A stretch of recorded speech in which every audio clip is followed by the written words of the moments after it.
Salve, os tempos mudaram também na relação entre legislativo e executivo, né? Sempre foi, não que o nosso legislativo tenha, em tempos idos, sempre tenha concordado com tudo, não, sempre foram combativos também, mas de uma outra forma, né? Uma forma mais tranquila, enfim, era um outro problema. Mas o que se vê agora nesse atual mandato, tanto do Legislativo quanto do Executivo, uma briga ferrenha, uma discussão ímpar, né? Coisas assim impressionantes. Tu acha que o Paulo está sabendo lidar com isso aqui, ou com o Legislativo, com a democracia, ou tu acha que os vereadores vieram para fazer uma oposição de qualquer forma? O que tu tá? Como é que tu vê? Eu acho o seguinte, Marcos, eu acho assim, na nossa época, por exemplo, um presidente de partido era um camarada que tinha realmente o controle do partido. Quando o partido se organizava e tentava fazer alguma coisa, ele como presidente do partido, se alguém desviava, ele trazia de volta e tal, olha, tem um posicionamento, nós temos que fazer assim e tal, para o bem do partido, né? As coisas têm que ser desse jeito, tá? Hoje em dia, se tu pensar bem, tu não sabe quem são os presidentes dos partidos mais. Eles não têm mais expressão como tinha antigamente o presidente de partido, né? Hoje em dia tu não sabe mais quem são os presidentes do partido, então provavelmente ele não consegue pegar e fazer o partido dele fazer coisas. Cada vereador hoje em dia é o dono do voto dele, é o dono da representação dele, e não tem ninguém que faça ele ir para algum lado ou para outro. Ele é o dono do posicionamento dele. Aí fica complicado, entende? Para um executivo tentar juntar uma turma, entende? Para puxar o governo dele junto e tal. Por quê? Porque não existe assim um desejo de que se junte pessoas para fazer uma coisa, sabe? Não é, tem muito, como eu digo, tem muito cacique hoje em dia, tem muito pouco índio, sabe? Todo mundo manda muito, então é muito difícil. O que o PT fez no Congresso Nacional? Comprou os caras todos. Tanto é o mensalão aí que mostrou o que eles fizeram. Compraram todo mundo. Aí quando tu manda uma coisa para lá, todo mundo vota a favor. Aqui é complicado, aqui tu tem que botar na cabeça de cada pessoa, entende? Não é de grupo, é de pessoa. Cada vereador tu tem que dizer para ele o que, entende? E os vereadores se juntam, cada um vota do jeito que acha mais conveniente, e é complicado. Eu acho que isso aí, por isso que eu digo, essa reforma política do Brasil tem que acontecer.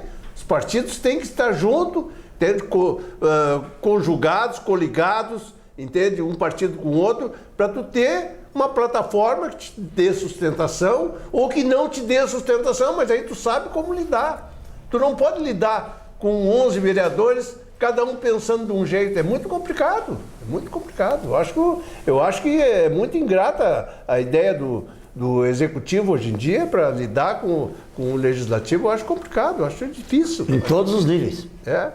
Todos os níveis, tanto da Assembleia Legislativa, Congresso, eles têm um jeito diferente, eles compram os caras, né? É uma orgia aquilo lá, é uma pouca vergonha, é uma sacanagem atrás da outra. Quer dizer, aquilo é um outro país, parece que o Congresso Nacional é outro país. As assembleias são um pouco diferentes, e as prefeituras e os legislativos municipais também são diferentes. Aquilo lá é uma coisa diferente. Lá eles compram o voto. E aqui tu tem que convencer o voto. Mas é complicado quando tu tem que convencer uma Assembleia Legislativa ou uma Câmara de Vereadores que cada um pensa de um jeito. É muito complicado. Muito complicado. E o que tu Salve, assim, tu foste vice-prefeito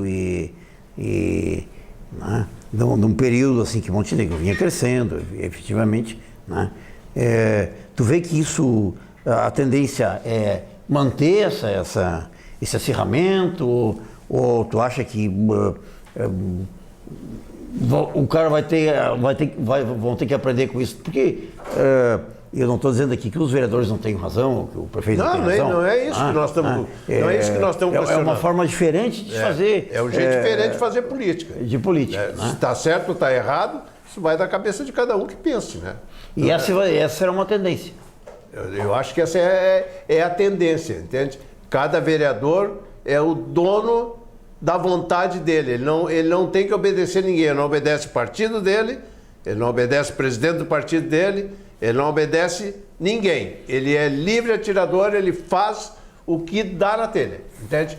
Está certo, está errado? Eu acho que está errado. Eu acho que a coisa tem que ser diferente, entende? Porque as pessoas não podem ter individualidade na política. Isso não existe. Então, para que existe um partido político? Não existe um partido político para coordenar uma atuação, para coordenar uma meta, para coordenar um apoio a um prefeito ou um desapoio a um prefeito. Isso tem que ser definido. Isso não pode ser assim, cada vez que vai acontecer alguma coisa, ou o camarada vota contra só por birra, entende? Ou o cara vota a favor porque é das minhas turmas. Não é assim, tio. O bem público, entende? A necessidade social tem que ser um valor muito maior do que qualquer outra coisa. E é isso aí que está havendo esse descompasso. Mas e o Paulo tem... O Paulo, pela forma como ele administra as coisas, ele dá essa oportunidade do diálogo? Ele está dando essa oportunidade? Eu acho que está difícil. O Paulo não lida direito, parece, com o legislativo, sabe? Ele precisaria ter mais um elo de ligação, um jeito de se chegar. Ele parece que administra meio também por conta dele, à vontade, entende? Sem ouvir direito o legislativo, sem ouvir os companheiros de direito. Parece que o Paulo é que nem ele administra a casa dele, as terras dele, entende? Assim, a coisa não é desse jeito.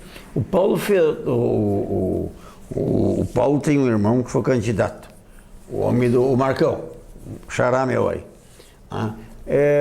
Não importa que ele tenha feito poucos votos, porque o importante é que ele foi candidato, botou a cara a bater, isso mostrou coragem, mostrou cidadania e ele está de parabéns. Mas ele no estado todo fez 971 votos, em Montenegro, pouco mais de 300 votos, com toda a máquina da prefeitura, Paulo e todo lá fazendo 300 votos. Isso é um sinal de que o Paulo está com dificuldades, inclusive, em relação à população? Não é por aí, Marco. O que aconteceu é que o Marco não conseguiu fazer com que as pessoas que são do partido do irmão dele, que é prefeito, entende? Apoiassem ele, entende? Outros foram mais habilidosos, as pessoas se identificaram mais, entende? Porque é muito difícil tu passar um voto para o outro. Isso acontecia quando os partidos tinham estruturas diferentes. Então, se fazia um consenso, vamos apoiar tal camarada, todo mundo fechava e apoiava. Entende? Por quê? Porque era um bloco pensando. Assim, o Paulo pensa sozinho, o irmão vem aqui e pensa sozinho, o partido não dá cobertura, porque não tem partido de direito, cada um pensa em si.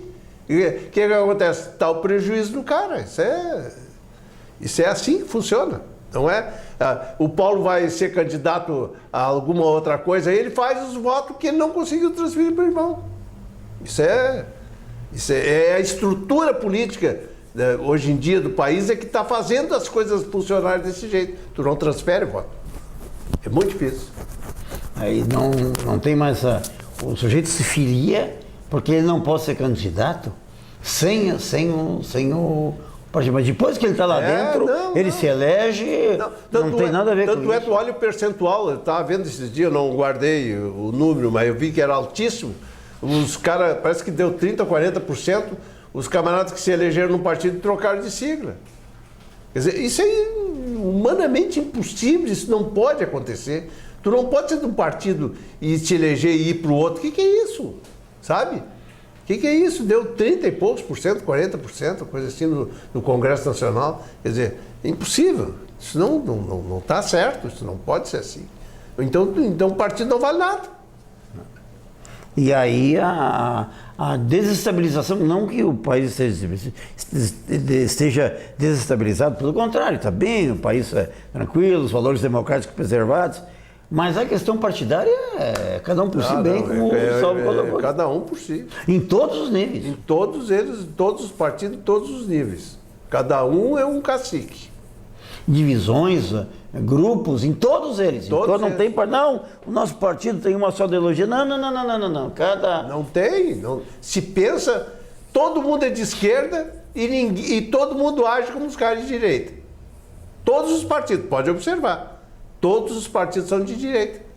Não tem partido de esquerda. O partido de esquerda é o PSOL, é o PSTU, é o Partido Comunista Brasileiro, e parece que tem mais um, entende? Esses caras são de esquerda, eles querem a divisão real mesmo dos bens de todo mundo, do dinheiro de todo mundo. Daí eles pregam isso, pregam não ter patrão, não ter isso, não ter aquilo, mas tu sabe o que eles pensam, entende? Não tem dúvida. O resto está pensando em tudo, como é iniciativa privada, como é ganhar dinheiro, como é isso, como é faturar aqui, como é... O resto é tudo capitalista, tudo de direita, tudo centro-direita. Muito bem.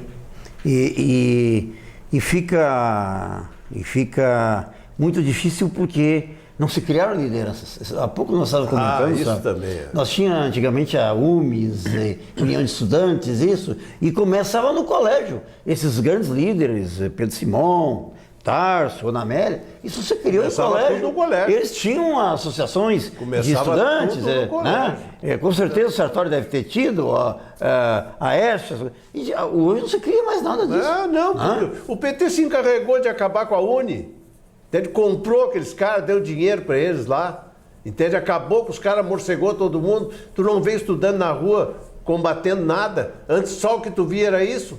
Eles pegaram e compraram os caras. Esse dia deu um estouro lá na Gazeta Mercantil, nem é mais Gazeta Mercantil, Estadão, acho que passou. Os caras estavam dando dinheiro lá para os caras, lá para não se manifestar, porque é das turmas que não... Todas essas lideranças antigas nós tínhamos se formaram dentro dos centros estudantis. E o que não tem, se tem mais formação. Né? E aí se o cara vem meio que na promoção, meio que assim, no idealismo dele, mas tudo isolado. Tudo Salvo isolado, colocou muito bem aqui, isolado. Tudo de forma isolada. Verdade. As instituições partidárias que são importantes, né? nós estamos conseguindo desmanchar. Mas muito bem, meus amigos, batemos um papo muito legal aqui com o Salvio, né? O Salvio já fica convocado para outras oportunidades. Salvio, tu viste aqui que nossas instalações humildes, eu e o Andres aqui, com o apoio do Adriano, do João Batista, do Henrique, né? Estamos trabalhando aqui para a gente tocar nossos programas, fazer o Jornal Progresso, né? Assim como os nossos co-irmãos aqui, o IBA. Eu tenho um carinho pelo Progresso antigo. Uma época que nós tínhamos eu era sócio da Comalto ali, nós tínhamos uma verba que vinha de São Paulo em função do faturamento da empresa, e a gente gastava, a verba expressiva na época. Nós gastávamos todo no Progresso, só havia o Progresso também, né? Então a gente tinha prazer em largar aquele que tinha que gastar, nós gastávamos no Progresso, nós éramos um cliente que ajudamos muito o jornal naquela época. Hoje, isso é importante. Tempo do seu Maneca Moraes, tempo do Hildo Teixeira. Isso. E hoje com o João Batista, um amante do jornalismo aí, e investindo em breve nós teremos novas instalações aqui, estúdios novos, e nós com certeza vamos te convidar para bater um papo gostoso. Eu quero também, Marco, dizer para todos que estão nos ouvindo que não pensem nunca se alguma coisa minha escapou. Não é para ofender ninguém, não é para criticar ninguém, não tem segundas intenções nenhuma. Todo o meu papo aqui é mais uma coisa das coisas que nós vivenciamos aí durante todo esse tempo do que qualquer outra coisa. Todos os políticos que por acaso se sentirem prejudicados em alguma coisa ou outra que que eu disse não leve para esse lado. Não tenho intenção nenhuma. Tomara que todos se reelejam sempre. E as coisas têm que ser ditas para melhorar toda a situação. Muito bem, Salvio, muito obrigado pela tua presença, teu carinho. E nós deixamos o convite aqui para na próxima sexta-feira, às 9 horas, nós vamos trazer mais um ilustre convidado, né? E nossos assuntos são diversos. Temos aí o Dr. Franzak, deu uma aula para nós de tabagismo, a doutora Evelyn sobre pediatria, hoje trouxemos o Salvio, que, né, recupera um pouco da nossa memória política e também das suas opiniões abalizadas, concretas, coerentes, né, sobre a situação, perspectivas, né, e num momento bastante importante da nossa história política. A todos vocês, Andrews, muito obrigado, João Batista, Adriano, Henrique, que estava um pouquinho aqui nos auxiliando, né, e dizer para vocês que a gente quer encontrar vocês de novo aqui na próxima sexta-feira, às 19 horas, com o nosso programa Varrendo a Redação. Uma boa noite e uma abençoada semana a todos. Muito obrigado.